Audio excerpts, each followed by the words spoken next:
Ici, Sensei Steve de Lotus Stratégie. Donc, Lotus Stratégie, c'est quoi l'idée derrière ça? Okay? L'idée derrière ça, c'est de réunir autant mon aspect martial que mon aspect business. Parce que je voulais dans ma vie que les deux soient réunis ensemble. Je voulais travailler avec vous dans ce sens-là. Et maintenant, je suis rendu à un point que vous conseillez dans vos entreprises pour amener un nouveau mindset. C'est ça l'objectif. L'objectif, c'est d'amener un nouveau mindset à votre business, une nouvelle analyse, une nouvelle façon de voir les choses.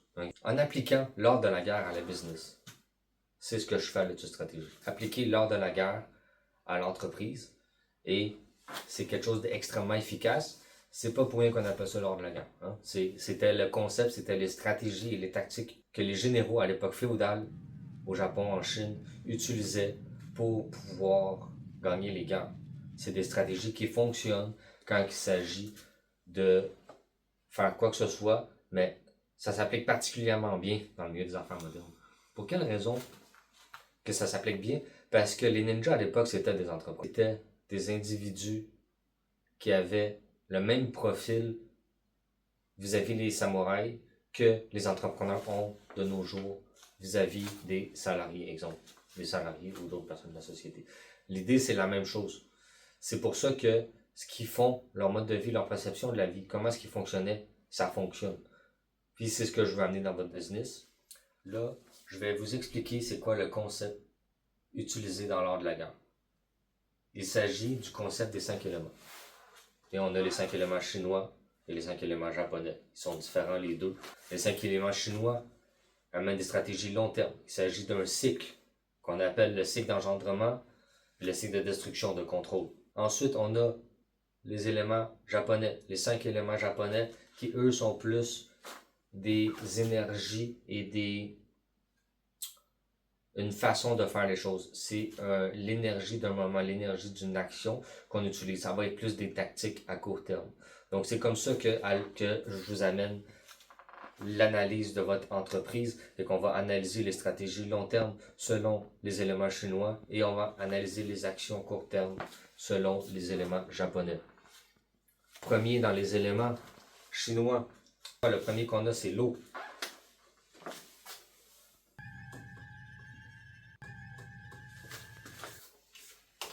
L'eau, c'est la fluidité et l'adaptabilité. Okay? Dans une entreprise, qu'est-ce qui représente la fluidité et l'adaptabilité? Ça va être les communications et la gestion de l'information. Okay? Tout commence avec l'eau. Le cycle de la vie commence avec l'eau. La vie d'une entreprise commence avec l'eau. Et ça vient d'une idée. Une idée, qu'est-ce qu'il faut faire avec? Il faut la communiquer et il faut de l'information. Donc l'eau, communication, information. Ensuite, l'eau, elle devient le bois. Le bois, c'est la créativité, la croissance.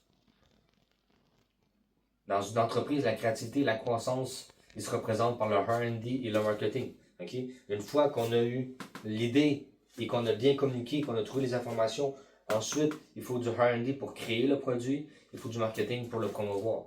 Okay? Parce que on a besoin de la prochaine étape. Okay? La prochaine étape, c'est quoi? Le feu.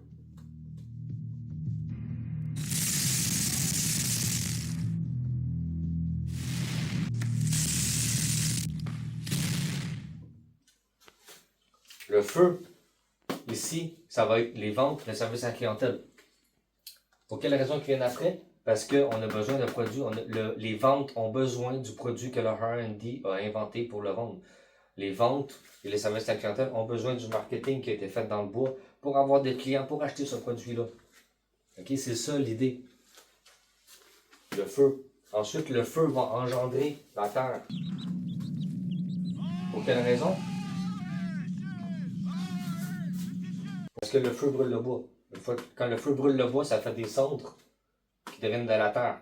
La terre, c'est tout ce qui est solide, tout ce qui est le fondement. C'est comme une grande montagne, c'est le fondement de l'entreprise.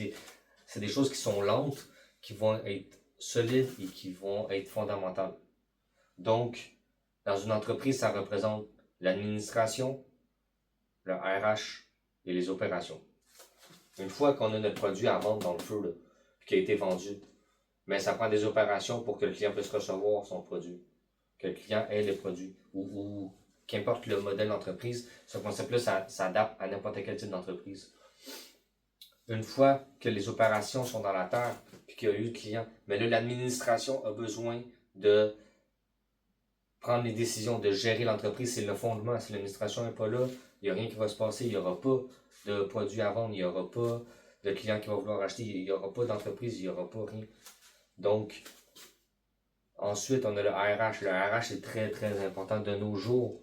Le RH est important. Les employés sont le plus important pour votre entreprise. Si vous n'avez pas des bons employés, si vos employés ne sont pas là pour vendre pour votre entreprise, mais votre entreprise ne fait pas d'argent, c'est RH, c'est fondamental, c'est très important. Après la terre, on a le métal.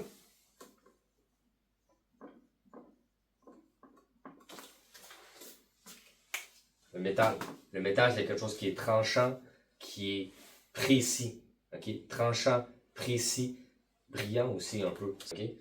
Finance, qualité, contrôle, comptabilité.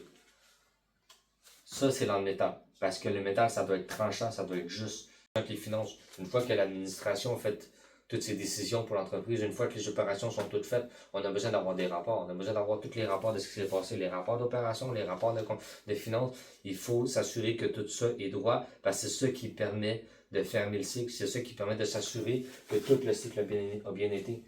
Parce qu'ensuite, après le métal, ça devient à l'eau.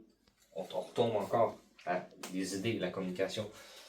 Ça, c'est une façon d'analyser qui permet de créer une harmonie et un équilibre dans l'entreprise. Créer cette analyse-là pour votre entreprise, ça va aider à savoir sont où les points faibles et ça va aider à construire une harmonie, à ce que toutes les étapes se passent bien, parce que chacun des éléments a sa propre gamme, on pourrait dire, de tactiques, de façon de faire, d'énergie, d'idées, de sa manière de régler les problèmes. Toutes les situations, tous les problèmes peuvent être réglés selon un des 5 éléments. C'est juste de savoir de quelle façon qu'on a envie de le faire. Donc ça, c'est ce que je voulais vous amener. Je voulais vous expliquer le concept de qu'est-ce que je veux vous apporter avec Lotus Stratégie. Donc, je vous dis au revoir et contactez-moi pour ninjater votre entreprise. C'était le Ninja en costard.